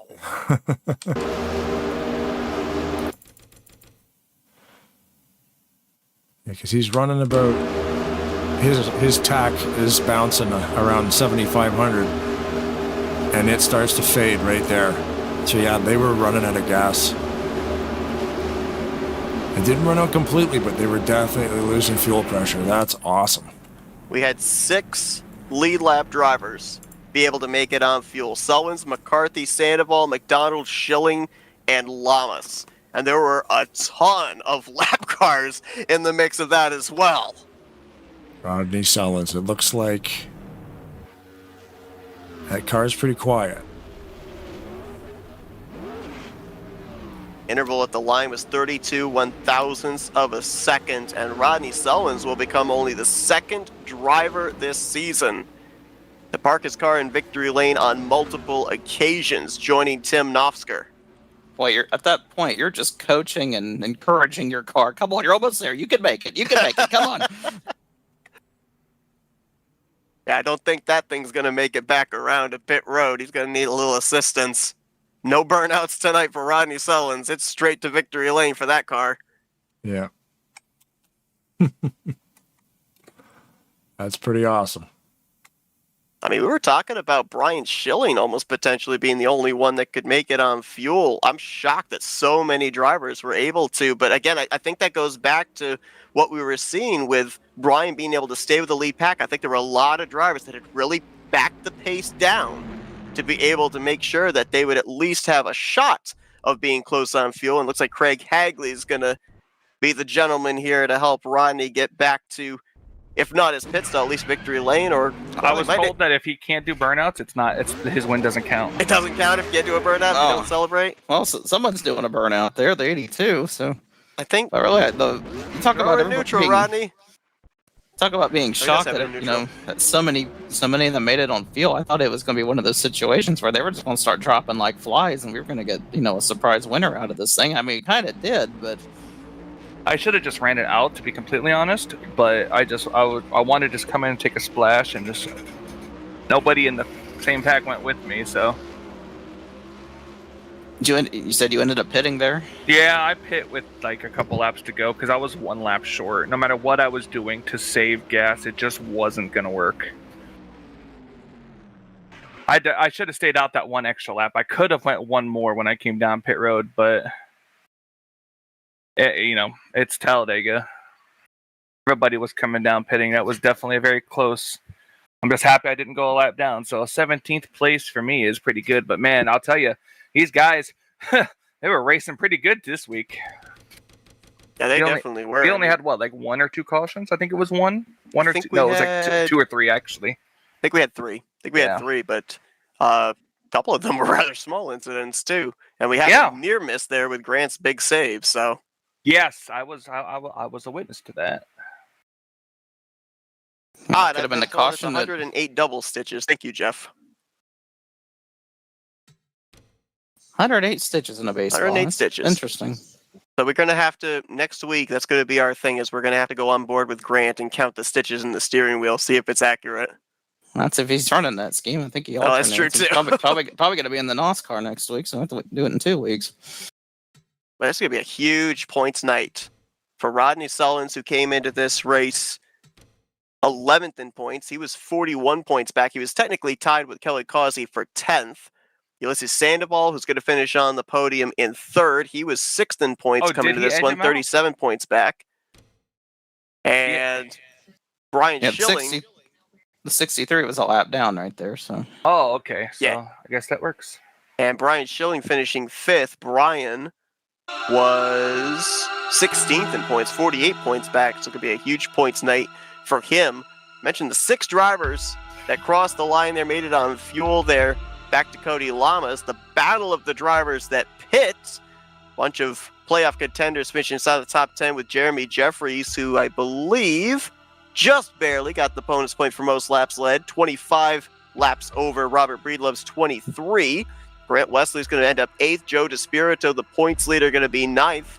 But Glenn Harris, a good run there in the 10th position. Rest of the playoff contenders there, Kelly Causey, Tim Knopfsker, Chuck McClure. We saw them off sequence. They'll finish 12th through 14th. Greg Lovell was 15th. Michael, who just told us, finished in 17th place.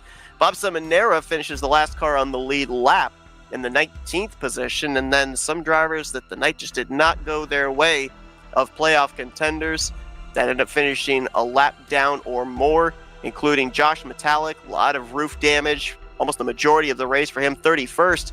Not sure what happened with Ken Roberts late in this one. 1 week removed from his victory last week. He finishes 2 laps down in 33rd. Mark Pagley also multiple laps down in 34th, with Craig Hagley 5 down in 35th. The only 2 drivers of our playoff contenders that finished out of the race, Denny Carroll 37th and Greg Palmer in 38th. So they will find themselves quite a ways behind the 8 ball with 3 races left to go starting next week. Let's see if we can dial up our podium finishers, though. 2 of them playoff contenders, 1 of them a non-playoff driver. Let's start with the 3rd place finisher here tonight, one of our playoff contenders, highest finishing of the Toyotas. Let's get a hold of Ulysses Sandoval. Hey, Ulysses, the guys up here in the broadcast booth. You got a copy? Hey.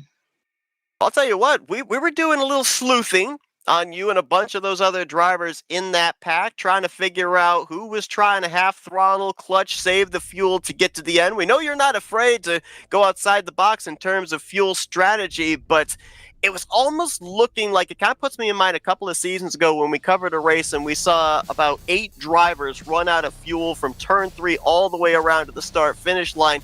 Almost looked like we were going to have that kind of a scenario here. How confident were you? When was the point that you knew you could make it the rest of the way? And how aware were you of the situation of fuel of everybody else in your vicinity?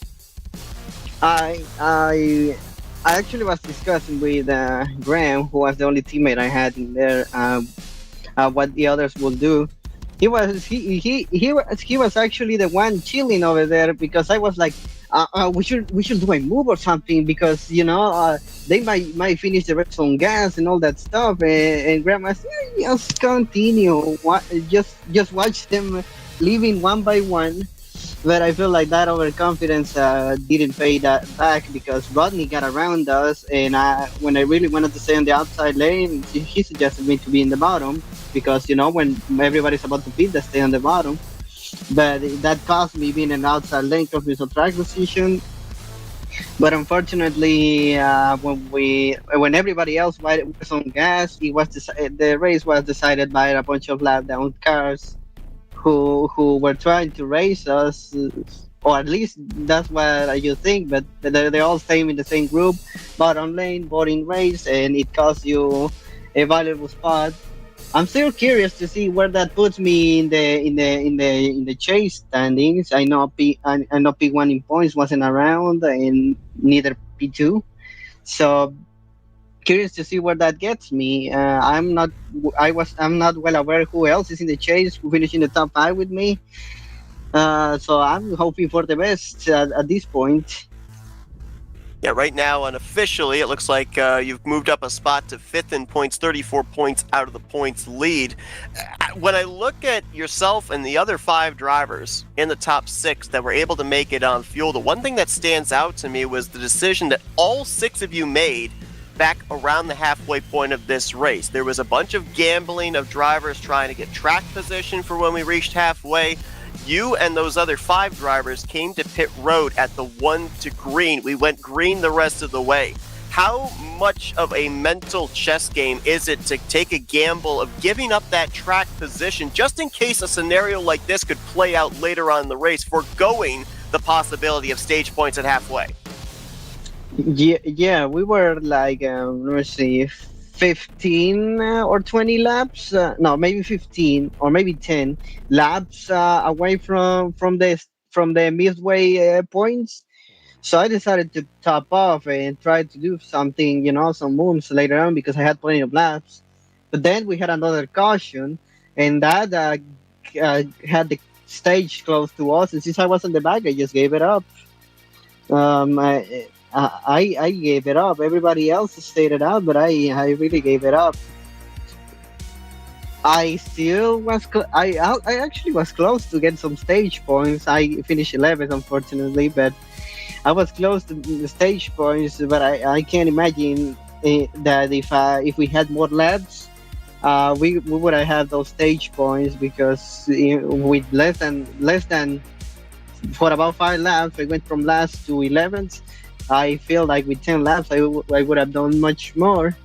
Unfortunately, it wasn't that way. And you say that I'm still 30 points behind the leader. I think with that stage, I'm still gonna stay the same place as at the same place where I started coming into this race. I'm still gonna be 30 something points behind the leader, even with that, and plus those stage points. It's gonna hurt me.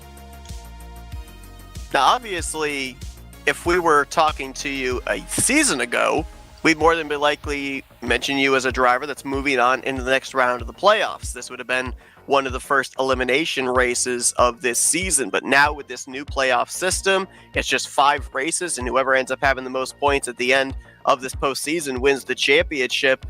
Does that make it a little bit easier for you or a little bit more difficult in terms of strategy here, knowing that the consistency has to continue for 3 more races? Because I believe you've had a 34th and now a 3rd, so a bit of an up and down start here to the playoffs, and got to keep the consistency, the momentum going here for 3 more weeks. It definitely it is harder over here because even if we reset it, I will.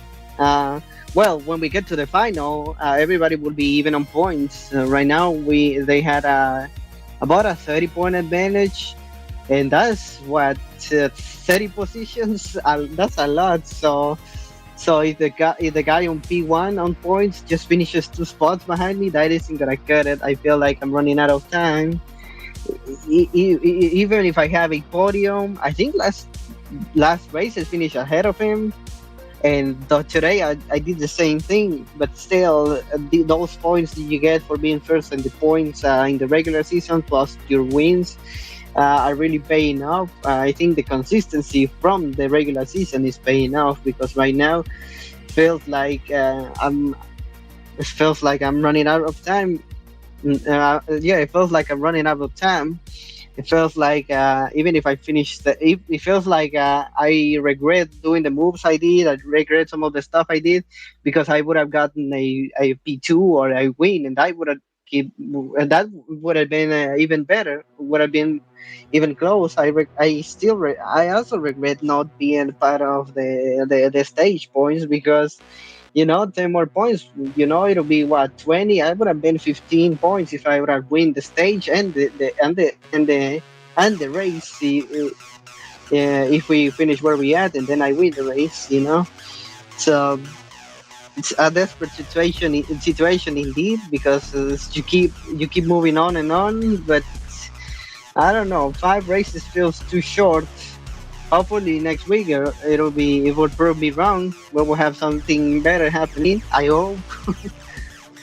Well, certainly it seems like whether there's a playoff system with rounds or a playoff system like we have here in Season 68, the old adage holds true that every position, every point does and will continue to matter. But good step in the right direction with the podium finish here tonight. Enough fuel to get you to the end. Net yourself some good points as well. Close up a little bit more on that points lead with 3 weeks left to go. Ulysses will now give you the opportunities for some thank you sponsors and shout outs. All right, big thanks to Team Ranking Ball, all the teammates that were around me, like Mikey and Green. They were a big help. A big shout out to Sean Dodson for the old G27 wheel. Last week I started racing with the new Mosa R3 bundle. Feels really good, though I'm still planning to upgrade my sim gear. I'm going all out, getting a rig, 3-screen thingy, and one of those big old wheel bases that rips your hands off. The challenge excites me. So that's all, you guys, and I'll see you next week then. Well, that's Ulysses Sandoval, 3rd place here tonight. Going to get some really good points towards the playoffs. Finds himself 5th in the championship standings going into next week with 3 races left to go. Best of luck next week, Ulysses. Congrats on the great run here tonight. Thank you, guys. See you. If he's going to get one of them wheelbases that rips your hands off, Ulysses, I suggest maybe get some gloves too, bud. I told Blake about it. I told him I'm having a direct drive wheel and I'm driving 100% force feedback. He's like, "Are you crazy?" Yeah. And I'm not crazy. The challenge excites me. Well, that's Ulysses Sandoval, 3rd place performance here tonight. Let's see if we can get a hold of the highest finishing of the non-playoff drivers. 2nd place this evening, that Jeff Gordon throwback. Let's dial up Dennis McCarthy. Hey, Dennis, that's the guys up here in the broadcast booth. You got a copy? Yeah, how you doing, Seth, Mike, Kyle, Blaine? Well, man, I'll tell you what, when we ended up having that yellow come out just prior to halfway, little did we know that a decision to come to pit road at the 1 to green was going to play a major factor into who was going to have just enough fuel to get themselves to the end of this race. We saw you make that move to the outside of Rodney through the trial. It was really hard for us to visibly gauge exactly where the two of you ran out of fuel. Almost looked like simultaneous there, but maybe a little bit more momentum for the 024. You just need a couple extra feet of racetrack and might have been able to get him in a photo finish. Well, the happy mistake was I had to pit out, got into the back of our teammate Mark Paglia. He slowed on the caution, so I came in for the incident. So that kind of locked me into pitting on the last before the green. And at the end, I got a shout out to Brian Rosson. He and me were on the same fuel. He got a black flag, stayed with me. I was about a half a lap to the good, almost a lap to the good on that run. And Rodney, we were talking to each other as is. I told him I'm staying with him. He's in the playoffs. But if he runs out of fuel, drop low. And after I bumped him, I wasn't sure if he was going to make it. So I knew he would cross the line first. So I just drifted up just in case. And all worked out. Nice little run tonight. Definitely did. And we counted only 6 of you drivers on the lead lap that were up in that group. You mentioned about a couple of drivers that were lap down machines in their kind of proverbial X factors to not only keep you guys up to speed, but also have as a dancing partner, maybe just in case you guys ended up running out of fuel. How difficult was that type of a situation? I believe there were 3 playoff drivers up there in the vicinity of you as well. And obviously, everybody wants to get that checkered flag here. So what was the balance like in terms of the pros and cons of what moves you were going to make during the course of that run, while all the while keeping an eye on that fuel gauge and saving enough to get to the end. Our whole plan coming out, get our teammate across the line first. If it would have worked out that Rodney ran out of fuel and I can get there, then so be it. But other than that, we were pushing our teammate and getting them across. I think that's a second win of the playoffs for Redline Racing Performance out of 2. So that's a good way to start the playoffs for these guys. Wish I was in it, but my time will come. And obviously here tonight as well, got to be some good momentum for you as well. Bring it home with a podium finish. Potentially build some momentum to us maybe talking to you that one position better in victory lane next week. Obviously, it's kind of been a tale of 2 races, a lot of cautions, that a lot of wrecks that had to be avoided in that first race last week. Here tonight, a couple of early yellows, but then it really came down to fuel strategy. As a non-playoff driver, what kind of a race do you kind of have yourself mentally prepared for next week, being the middle race of the postseason?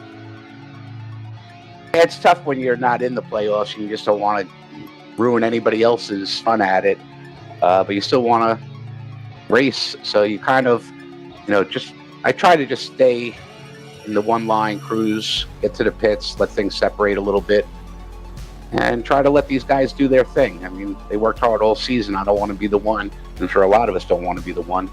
A lot of those cautions at the beginning, these guys with this new qualifying, they're all starting in the back. They're getting caught in messes and feel bad for them. Well, Dennis, a great run for you here tonight, able to save the fuel necessary to get to the checkered flag. A solid podium finish here tonight with the runner-up at Talladega. We'll now give you the opportunity for some thank you sponsors and shout-outs. Well, first of all, I want to thank out Rodney Sellens for the paint jobs he does, Brian Rosson on his ITT tech department. He's always good and stayed with me all night, and Redline Racing Performance. We're a tight bunch of guys, and we like working together, and see one of our guys take the whole thing. Well, that's Dennis McCarthy, second place here tonight at the Talladega Super Speedway. Congratulations on another solid run, and best of luck these remaining 3 races. Maybe we talk to you in victory lane in one of them. Hopefully, Seth, and thank you guys. You guys do a great job. Really appreciate it. That's Dennis McCarthy. He brings it home P2 here this evening. Highest finishing of the non-playoff drivers. Also, just a kind of a side note, if you're looking at some drivers, some non-playoff drivers to keep an eye on down this home stretch, we just talked with Dennis McCarthy, Graham McDonald, who finished 4th, Cody Lamas, who finished 6th. Well, they are 19th, 20th, and 21st in points overall. The first 3 outside of the playoffs, and some good momentum here tonight. But let's see if we can now go down to victory lane, dial up the second multi-time winner on the season. Let's get a hold of playoff driver Rodney Sellens. Hey, Rodney, it's the guys up in the broadcast booth. You got a copy? Sure do. How y'all doing?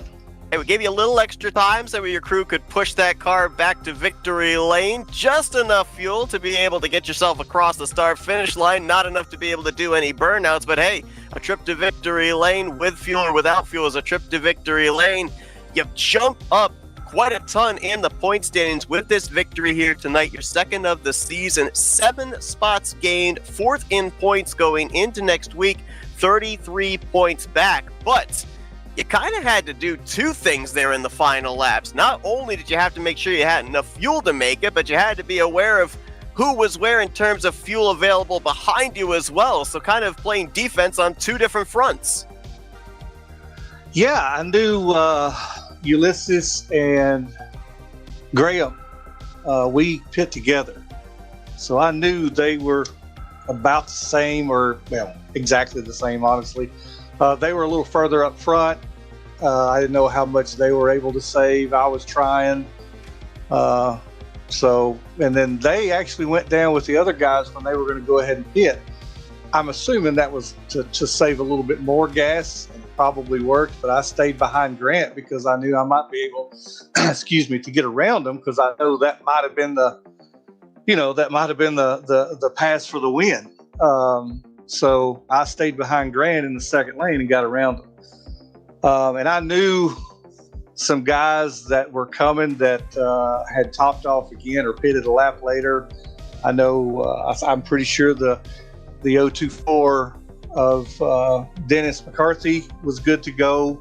I believe Cody was good to go, just from the chatter I was hearing. So I knew it was close with three of us, me, and the other two, and then those guys were for sure good.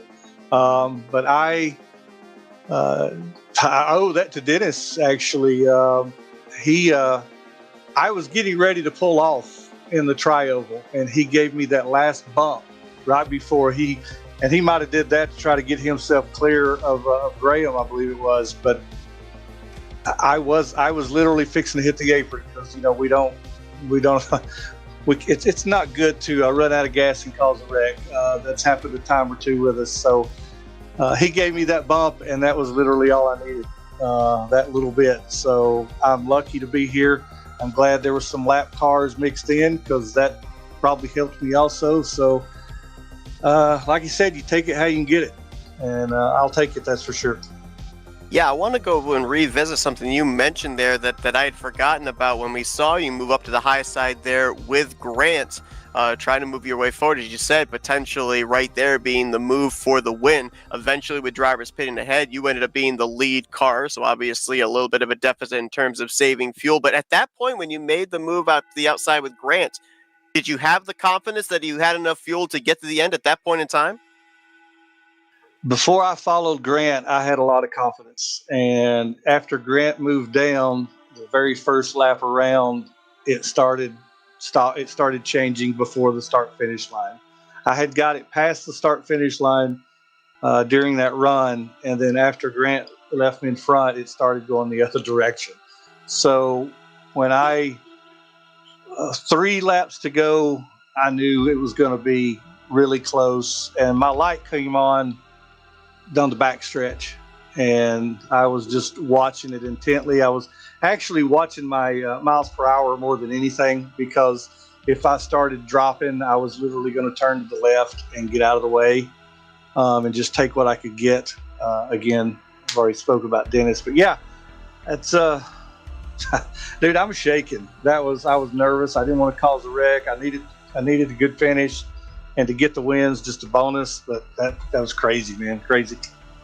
Yeah, it had us on the edge of our seats trying to figure out who was going to have enough to be able to make it on that final lap. I mentioned about the fact that you've had a pretty stellar start to the playoffs, a 10th last week to kick things off. The victory here tonight, you jump up to 4th in the overall standings. Now, I mentioned this to Ulysses. If this was even a season ago, we'd be saying, congratulations, you've moved on to the next round of the playoffs. There's no rounds. There's no elimination races here in season 68. 3 weeks still left to go to be able to accumulate enough points to end up winning a championship. So obviously this is a step in the right direction. But you mentioned about this final lap having you shaken. What's the nervousness going forward, knowing that this consistency has to continue over the course of 3 more weeks with the unpredictability and a lot of playoff drivers that we've seen kind of have an up-down start to this postseason? Yeah, there's no room for error. Despirito is having a phenomenal year and phenomenal playoffs. Everybody's chasing him. I don't know if anybody's going to be able to catch him without him having some sort of bad luck. We don't wish bad luck on anybody. We want to beat somebody fair and square. But honestly, it's gonna take something happening to Joe for somebody else to surpass him. I mean, I think he finished, where did he finish? 10th, 11th, 5th, top 15, I believe, right? Do you have that in front of you? Scoring's got him ninth. Ninth. Okay, well, there you go. So finishing first and him finishing ninth, I'm not gonna track him down in 3 races. So he's doing what he's got to do. I was pushing him in the first few laps of the race, and I was beating his back bumper off literally to where I whispered to somebody and said, I think Joe's got throttle problems. And about that time he said, brother, I'm going to the back. So he's playing it smart. He's doing what he's got to do. We're all chasing him. But I'm hoping that I can make him sweat before it's all over with anyway. Well, Rodney, congratulations on your 2nd victory on the season, becoming only the 2nd multi-time winner here of season 68. And of course, as mentioned too, with this victory, making some big strides there in the point standings, in the playoffs, and still 3 races to be able to work with to get yourself into that championship conversation. Able to make it look like literally on fumes here tonight at Talladega. Before we let you get back to your celebrating, floor is yours for Victory Lane. Thank you, sponsors and shout-outs. First of all, I want to welcome you and Kyle back from y'all's trip. We sure missed you guys. Looks like you guys had fun, but we certainly are glad to have you back in the booth with Flatout Racing Network. And of course, Blaine at Tarnation TV. Thank you for all you guys do. We appreciate it. Of course, Rolling Thunder Gaming, Prime, Jeremy Jeffries, Jason Sheck, Josh Metallic, the owners here, all the admins, Josh and Tim, my co-admins here on Thursdays. They're still letting me hang around for some reason. Dennis, great job. Thanks for the little bump there, man. You won that race for me. I appreciate it. Ulysses, great run. Graham had a great run. I really thought he was going to get around me there, but I couldn't move up to the middle. I didn't want to block up in the middle because if I ran out, I wanted to have a place to escape. So Graham, great job. You had a great run tonight. All my RPM teammates, thanks them. Wouldn't be up here without them. Black Rifle Coffee, Andy's Frozen Custard, Habana Barista, Wickers, the guys at the shop with this awesome Chevy ZL1. Man, this thing was fast. I appreciate it. I didn't know it. Jeremy told me tonight. I've led the second most laps on the season. That just blew my mind. But had fast cars all year. I've just been an idiot too many times. Dad, love you. Thanks for watching. Eric, Cuz, love you too, man. Him and Kevin are starting to race more and more. Open Speedway and ASR and stuff. Glad to have those guys coming out. Thanks for watching. Thank you, guys. Appreciate it. That's Rodney Sellens. Becomes the second playoff driver to win a playoff race. His second victory of the season here tonight as well in Season 60 of the Talladega Challenge Series. Congratulations on the job well done there, Rodney. Best of luck keeping this momentum going for the final 3 weeks during the postseason. Hey, thank you very much. Before I forget, our donor, the anonymous donor, and all he asked for is for the memorials for our fallen drivers and all the veterans in this great nation's past. So thank you to our donor for putting up the money for the broadcast and stuff. I forgot, so I want to make sure and get that out there. But thanks, guys. Have a good night. Absolutely. That's Rodney Sellens. He's your winner here tonight of the second playoff race of the season. And a little house cleaning here before we end up getting to the closing thoughts. For those who are wondering about Ken Roberts finishing where he did, down multiple laps down in the 33rd position. Looks like on his final pit stop, he was hit with a black flag, was unable to serve it, so it scored him an extra lap down. Ken, 1 week removed from winning the first playoff race, going to drop, looks like 5 spots in the standings from 4th to 9th going into next week. But Kyle, it's really interesting the dynamic of last season and seasons prior, where we had the elimination races. I think in the early days when we first started broadcasting RTG's Talladega Challenge Series, it was 5 races. It was 3 rounds with 2, and the finale. They eventually then expanded it to 6 races with 3 rounds of 2, but now we've just got the 5 races. We're 2 races in, and the 2 playoff drivers we just spoke to, Ulysses Sandoval says, I feel like I'm running out of time. Rodney Sellens says, I need Joe to run into some problems if I'm going to get into this conversation. It's really interesting how this new playoff format has drivers doing what they have to do, but also seemingly having to rely on some drivers having some misfortune if they're going to have a shot at this thing. 30 points doesn't seem like much, but Ulysses put it in perspective. He says, that's 30 cars I got to pass on a given night. I mean, that is 30 cars, but we talk about it every week. There's so many ways to to gain points. With this format now, with leading a lap, leading the most laps, getting stage points. So I mean, 30 points could be made up in one race. So that's not it's not an easy thing to make up in one race, but it definitely is possible. But it just sounds so weird. 2 races into this thing, some guy, hearing 2 championship contenders saying, man, we're way behind here. We need something to happen to the points leader. But this goes to show you how the start to the playoffs that Joe DeSpirito is off to right now.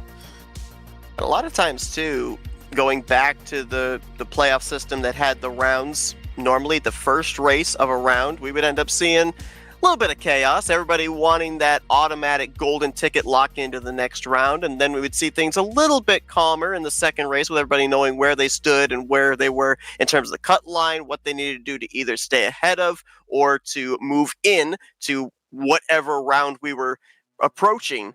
Now, we had the first 2 races of this playoffs, little bit of chaos in the first race.